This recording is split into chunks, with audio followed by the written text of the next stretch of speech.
All right, we're here today with Eavor Technologies. We've got Anna Rogers. She is geomechanics specialist, and we've got Chris Cheng. He's a senior development engineer. They're up in Calgary, and they're going to tell us how they have some way to make energy that isn't solar and it isn't wind. All right. Hey, how you guys doing? Hi. Nice to see you. Doing really good. All right. So what do you guys do at Eavor Technologies? So I guess what we're trying to do is develop a new type of geothermal energy. So I'm not sure if you're familiar with traditional geothermal at all. You got geysers, Yeah. volcanoes. And we're even putting geothermal in here at the house. Right. So I'm assuming somewhere between volcanoes and, drilling boreholes or digging up your lawn and putting in some piping, and it just makes electricity. You just plug it in, right? That's actually, those two end members are a really good starting place, because what we're trying to do is almost a combination of both of those. So you have your really hot, high temperature geothermal, like in Iceland or New Zealand, where you're drilling and you're finding that hot water where you can produce for heat or electricity. And then, like you're saying, you have those really shallow systems, which are kind of interconnected pipes, which you can then offtake for heat. What we're trying to do is actually drill very deep well bores and then connect them underground and circulate fluid through them, but it's not interacting with the rock at all. But the fluid just naturally heats up as it's circulating, and then we can pull it up and then produce it for heat or electricity. So it's just a really big scale of your at-home system.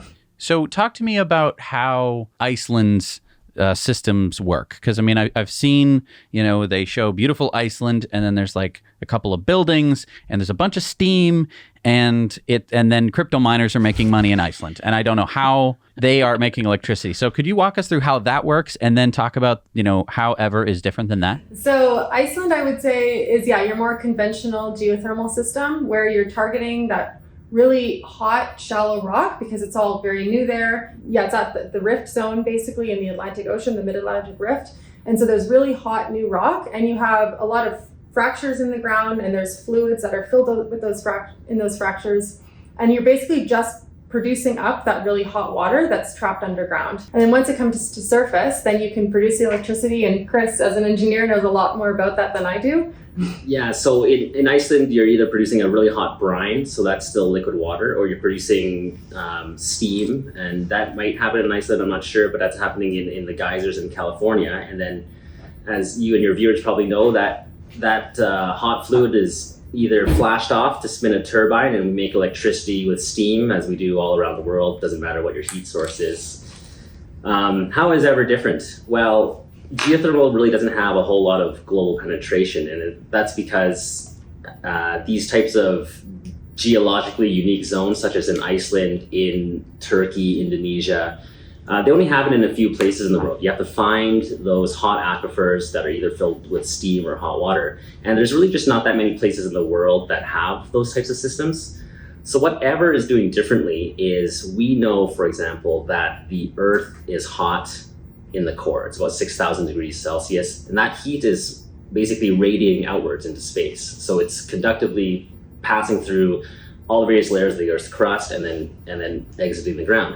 So as long as you drill deep enough, you're going to find heat. And with our closed loop system, and traditional geothermal is what we call an open loop system, with our closed loop system, we're basically just drilling a giant radiator under the ground. And our value proposition is really geothermal anywhere. So we're helping jurisdictions, countries become energy independent by saying, hey, all this heat is beneath you. You don't need to find the hot water or the hot steam. As long as you use our technology and go deep enough, you're going to find that heat, and you're going to be able to produce that energy that belongs to your land.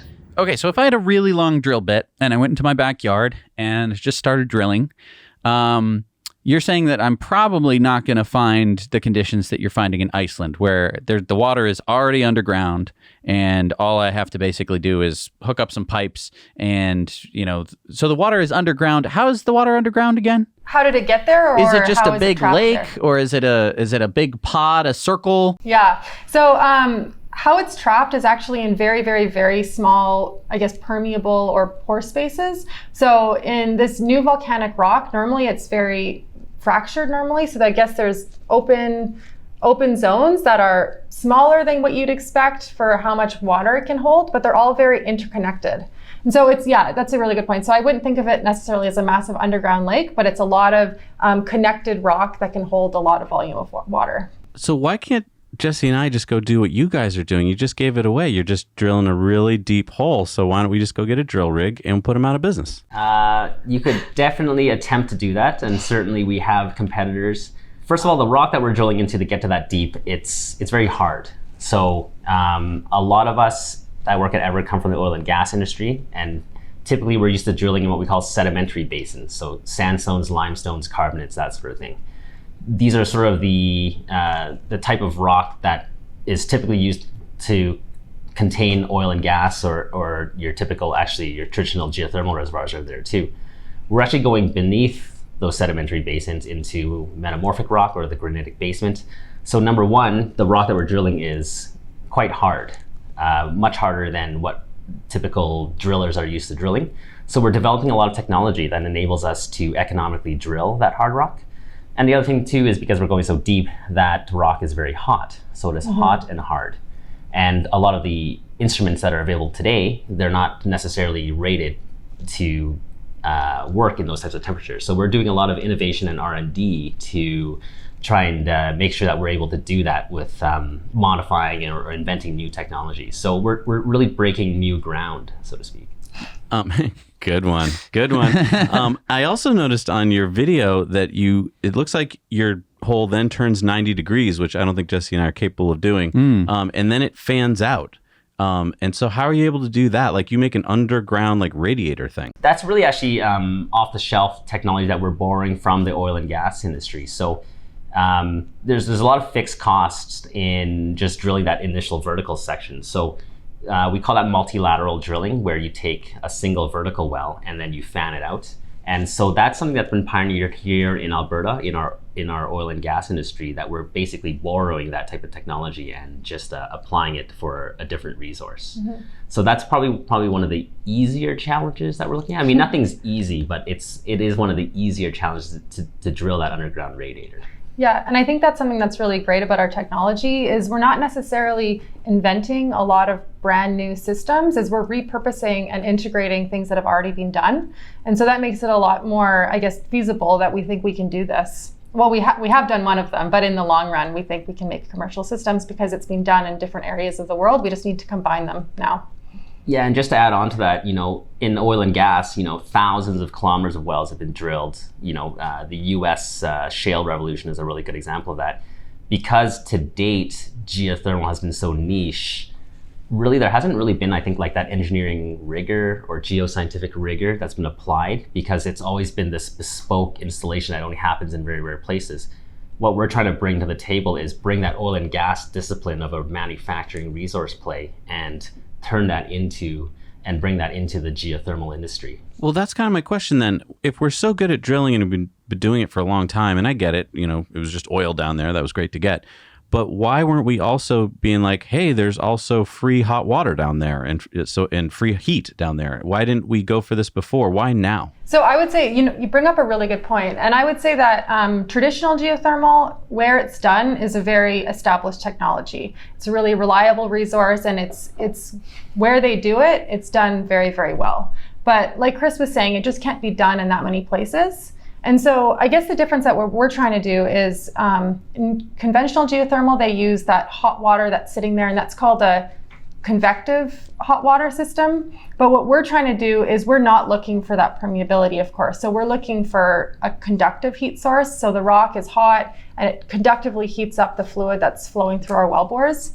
But before we tested our Everlight system, and I don't know if you're familiar with Everlight or if we should go through Everlight's our prototype that we have in Rocky Mountain House. Yeah. Tell us about that. Okay, yeah. So I guess, this is a good segue. So when we first drilled Everlight, this was in 2019. Yep. We were trying to prove three things, because this closed loop system, we're really one of the first companies that's trying to make this into a commercial scale. The first thing that we were really trying to prove is what you're saying is kind of the thermodynamic model, is can we drill these radiators and can we predict the amount of heat we're going to get from the ground, and then therefore can we predict how much electricity we can produce? And so we did show that when we drilled Everlight, and we circulated it, we were able to predict the temperature output to 0.2 degrees Celsius. So it was very, very great job for engineers for how they designed that thermodynamic modeling. The next thing that we were trying to prove is actually the drilling of it is the easiest way to say it. So the multilateral sections, like you're saying, and the intersection, and just really making that radiator. And then the third one was also in engineering, but it was just kind of sealing those well bores, making sure we're not connecting to any underground rocks or water sources. It was just making sure that we can safely and reliably circulate this Everlight.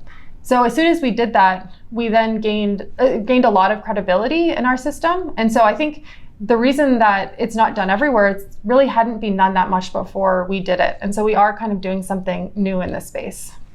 Just to elaborate on that, with our pilot, in terms of connecting the multilaterals to complete that closed loop system, that's again using off-the-shelf oil and gas technology.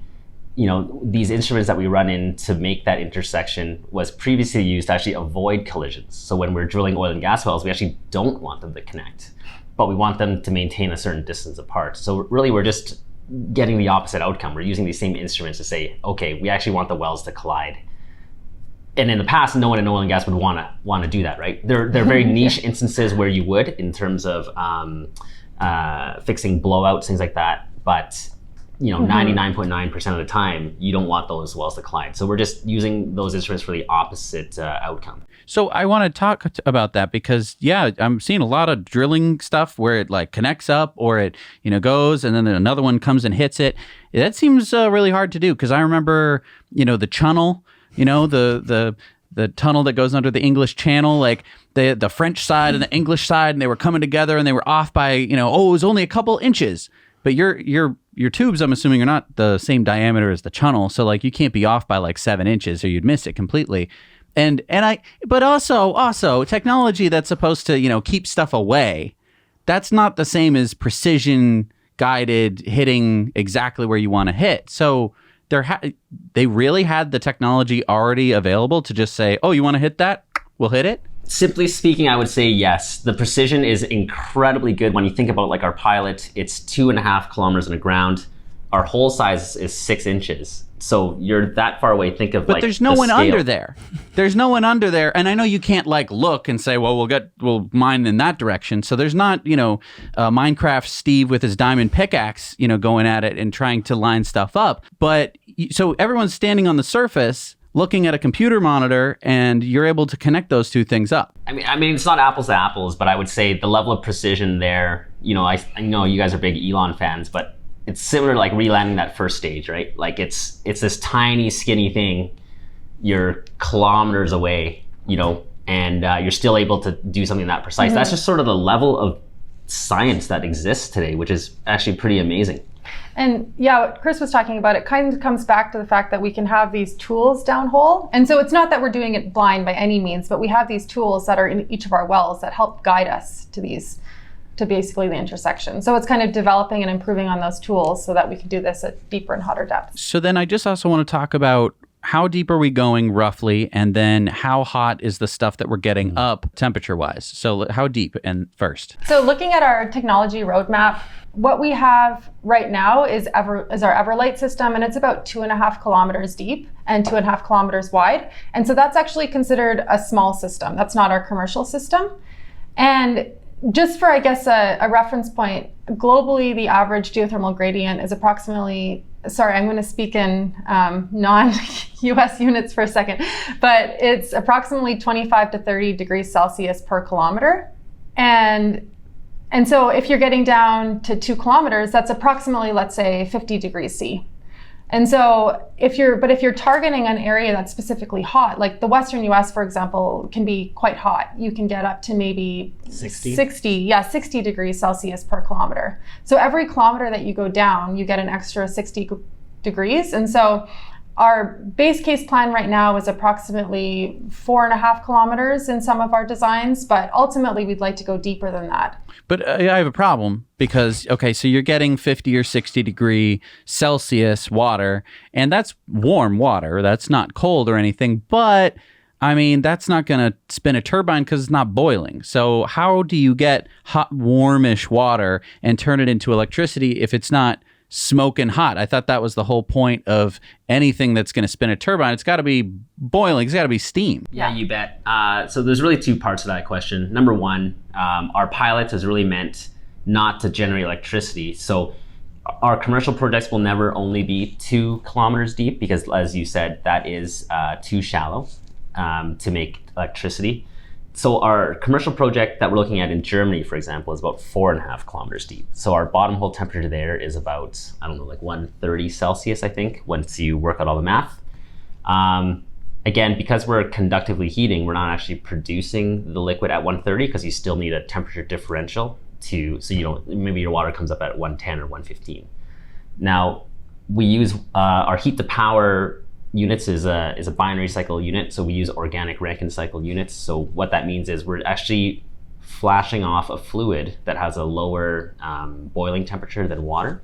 So typically that would be propane or butane, boils at 70 or 80 degrees Celsius. So we're able to use what we call a lower quality or lower grade heat and vaporize a different fluid, an organic fluid, which is why it's called the organic Rankine cycle. And then when that fluid vaporizes, that fluid spins a turbine.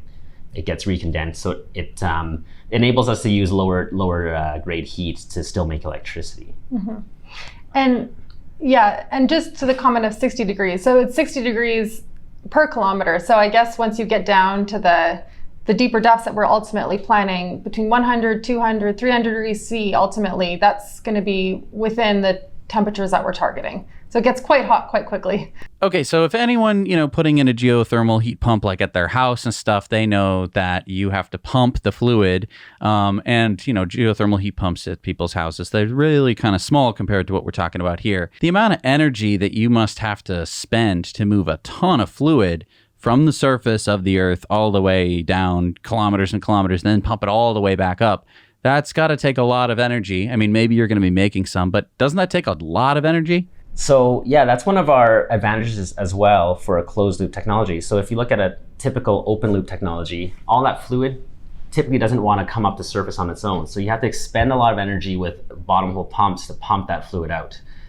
Now, what's special about our closed loop technology is that because everything is connected in a circular fashion, we're actually relying on what we call the thermocyton effect. And what the thermocyton effect really is, it's really just like a density difference. So as we circulate cold water down our injection well, that fluid column is more dense than the hot water coming out. So that natural density difference actually produces a pressure drive that forces everything to circulate. So one of the things that we wanted to demonstrate and show, because it does seem really hard to believe, is that the thermocyton effect is real. So our pilot has been basically circulating passively, bringing up heat passively for 2.5 years without any type of external pumping.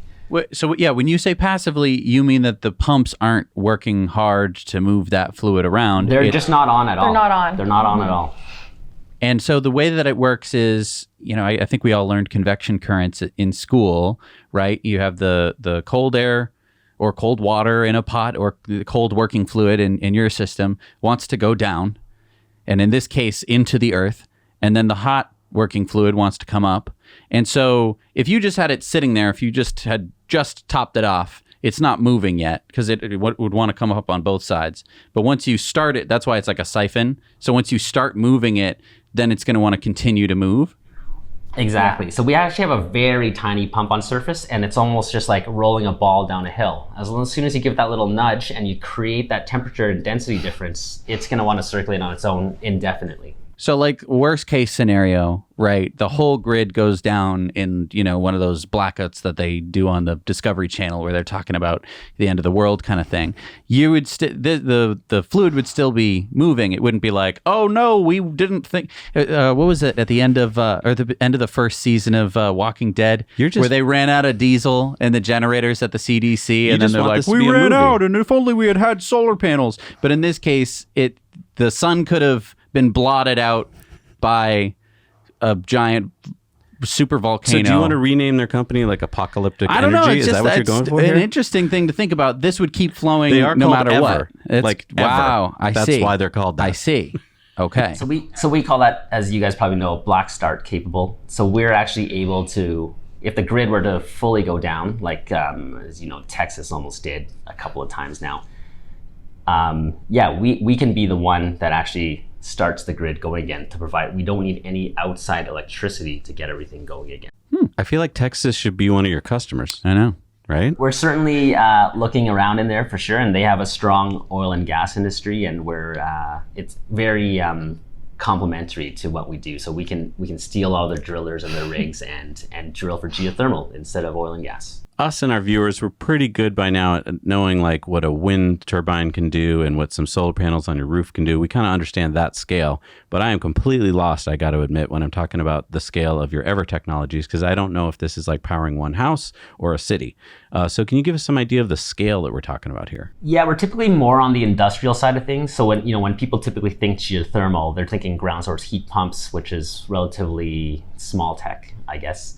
We're still looking at installations at the megawatt scale, so anywhere from 2 to 10 megawatts, which is the ability to power thousands of homes or heat thousands of homes. So I'll also mention here, we've kind of focused mainly on power generation, but another, geothermal literally means heat from the earth, and a lot of our addressable market is actually on the heat side of things too. So when people think renewables, they don't necessarily think that. But we can also displace, a lot of natural gas consumption. Europe is a really good example of that. We can heat homes and use direct heat. So it's not just an electricity thing. So we have a slight advantage, amongst other things, above wind and solar as well, because that desire to stay warm is something that solar and wind have a harder time doing. Is this going to replace solar and wind? Is this going to work complementary to it? Is this cheaper than solar and wind? I would say right now, we're still coming down that cost curve because we're still relatively early in our technology development cycle. At the end of the day, I think we're going to complement solar and wind. Mm-hmm. The reason is, solar and wind are intermittent. Geothermal, the heat is underneath you at all times, so we can be like a firm resource. The other advantage we have that makes us very good complements of solar and wind is that because we're closed loop, unlike an open geothermal system, we can actually control our flow rate. So to the point where we can actually stop the Everloop during the wind and solar peak hours and run it, let's say, the other 16 hours of the day. Mm-hmm. And as our Everloop is actually stopped, that water hasn't reached equilibrium. So it's actually still collecting heat from the ground as it stopped. And then we can actually flow it faster for those other 16 hours. So in a way, you're not really like losing that opportunity cost. So we kind of think of our technology also as a little small earth battery. So we can do like intraday load following as well. Mm-hmm. Another one of our competitive advantages of being closed loop. So who are your customers? Are they utility companies? Are they large commercial installations? Are they cities? Great question. It's a little bit of everything. So we have district heating or district energy networks that are interested in us because they want to decarbonize their heat system. So right now they may combust natural gas to provide heat and then send that hot water to various residences, or they may capture waste heat from coal plants or biomass plants and send that to the residents. We're replacing those as those are getting wound down. So our customers can be utilities for small cities and towns. Basically any city over like 50,000 people, for example, in Europe, generally have a district energy provider. And then we're also working with sovereign governments. So we're working with the government of St. Vincent. Right now they're importing diesel to produce electricity. And for me, that's one of my goals, is to decarbonize places like that where there's a really high carbon footprint to meet their energy needs, but that entire country is basically a volcano. So they have all that heat underneath them. So anywhere from cities to sovereign governments to what we call behind the fence users. So like we're looking at certain mining companies that, using electricity to refine their ore, and those are in the several hundred megawatt scale. We can provide what we call behind the fence for them to use so that they don't have to buy electricity from the grid. Okay, but there's got to be some downsides to this, right? I mean, you're going to hit something down there. There's got to be, some kind of ancient alien technology that's going to be, this is the start of a movie, guys. We're going to anger some. Yeah. So are you just saying basically like, how do we know what we're going to hit once we start drilling these really deep wells? Yeah, well, I mean, I suppose there's You're that. just saying it's an unproven technology. Well, is that what you're saying? I don't know. I want to know, a lot of people, they do not like fracking. I get that this is not fracking. There is a way that you could do kind of a fracking like geothermal, but you're doing a closed loop. So I like that. I think that that's good. But going down really deep, is lava gonna be coming up out of some of these by accident? Well, I do have a question though. When you're doing these holes in, I assume it's like granite or something like that. You're assuming that. Do you line these, or are you assuming that nothing's going to escape? Such a good question. So I guess to answer the first question, I mean, a big part of our jobs here for the geoscience team is trying to answer that question ahead of time. So using either remote sensing data like gravity or magnetics or seismic data to try to predict what we're going to see. So you predict, and then you can drill a test well or use offset data. And so that is a big part of the job, is trying to predict that ahead of time. Now, I would say there aren't that many ultra deep wells on land in the world, but there are a couple offset data that we can look at and we can use for experience. But I would say that one of the deepest wells in the US, for example, is in Oklahoma, Bertha Rogers. I think it was, I'm going to say between 7 and 9 kilometers. I don't know the number off the top of my head, but they drilled down and they hit molten sulfur, for example. So there can be surprises, but something that we do very carefully is try to choose areas that we have a predictable geology and we know what we're going to hit, basically, to a reasonable extent. My other question then would be, we're going to do all this geothermally kind of stuff. Aren't we going to cool down the Earth eventually? Aren't we going to make it so that the Earth is a big snowball and then we're all going to freeze to death? I've actually done the math on that at a very high level. I think the heat death of the sun beats us to it. Really? So the sun will engulf the Earth before it solidifies like Mars. I think. I might have to research that math, but I think heat death of the sun wins first. If that's how we got all of our electricity, if like everyone's house had a 7-kilometer deep well and we're generating just tons of electricity from it and heating all the Earth, and we've made every place up here, not even using greenhouse gases like we're trying to anyway, the Arctics are nice and slip and slides and sort of stuff. I think the short answer is there's a ton of heat in the center of the Earth, and even if we were to power like all of humanity, it would negligibly accelerate the cooling down of the Earth. Yeah, didn't I see on your website it said one section of the Earth's crust, and then it showed just a very small, I don't know, like 1 kilometer section, could power humanity for hundreds of thousands of years. That's what you said on your website. So that's true that like Earth has that much energy stored up in it? Yes. Yes. Yes. It's the short answer. There's your answer. Okay. All right. So we don't have to worry about it for 5 billion years. Yeah. Yeah. There's a lot of energy in the Earth. Okay. All right. That beats sounds oil. good. I mean, we're going to run out of oil way before then. Right. And we're going to run out of where are they going to be drilling for oil? All these drills are going to be sitting around. Yeah, and they should just come work for us. They're perfect. And one of these times they're going to hit something good down there, like gold. Yeah. Do you ever hit something cool?